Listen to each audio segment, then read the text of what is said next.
Olha, o Parlamento de Portugal vetou o discurso de Lula na sessão solene que acontecerá no dia 25 de abril, em homenagem à Revolução dos Cravos. A participação do presidente brasileiro chegou a ser anunciada pelo ministro dos Negócios Estrangeiros de Portugal, João Gomes Cravinho, durante visita oficial ao Brasil na semana passada, mas foi reprovada. Além disso, o líder do partido Chega, de Portugal, anunciou uma manifestação contra a visita de Lula ao país europeu. André Ventura disse que um pronunciamento do presidente brasileiro no dia da democracia portuguesa é uma provocação desnecessária e envergonha o parlamento. Mota. É uma notícia interessante, né? A Revolução dos Cravos pôs fim à ditadura, o regime autoritário de Salazar, que, se eu não me engano, durou 40 anos, né? Foi a segunda, a ditadura portuguesa e a ditadura da Espanha foram as mais longevas da Europa, né?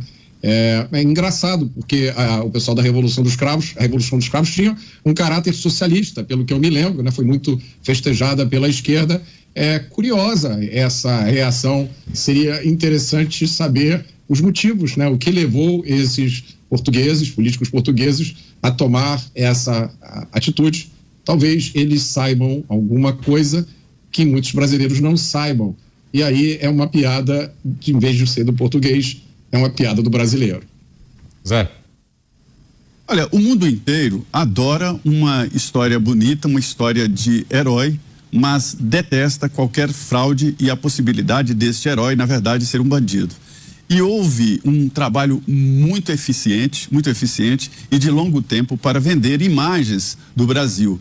Eu costumo falar aqui sobre a imagem, por exemplo, do Che Guevara, é o maior vendedor de camisetas que eu conheço no mundo, e com frases bonitinhas, um assassino duro, que nem fazia julgamento nem nada, executava. Foi romantizado. E algumas figuras no Brasil também foram internacionalmente romantizadas, como a Marina Silva e outros. E quando se descobre a real ação deles, quando se descobre qual foi o papel deles na história do Brasil, aí vem exatamente essa decepção. E foi o que aconteceu em Portugal.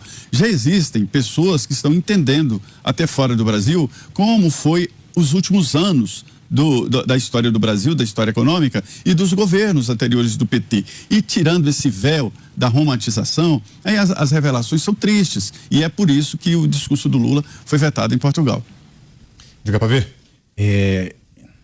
Decisão correta, porque nós temos um país democrático, um parlamento democraticamente eleito.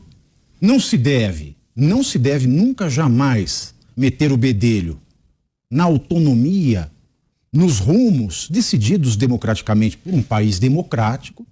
Se a democracia portuguesa acha que é uma porcaria levar certa pessoa para falar no parlamento, ele veta. É uma democracia é uma decisão que esbanja a democracia. Uma decisão acertada, que não pode ser atacada por político nenhum neste mundo, ainda mais pelos democratas. Então, não posso dizer nada, porque não condiz com o meu feitio falar mal de políticas de países que são uma democracia, que são democracias maduras. Esse é o caso de Portugal. Parabéns.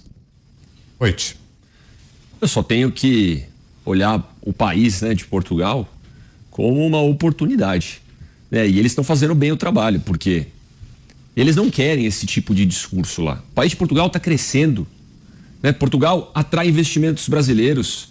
O presidente português sabe do que está acontecendo aqui e ele abre as portas para os brasileiros. A Câmara de Portugal aqui sabe atender.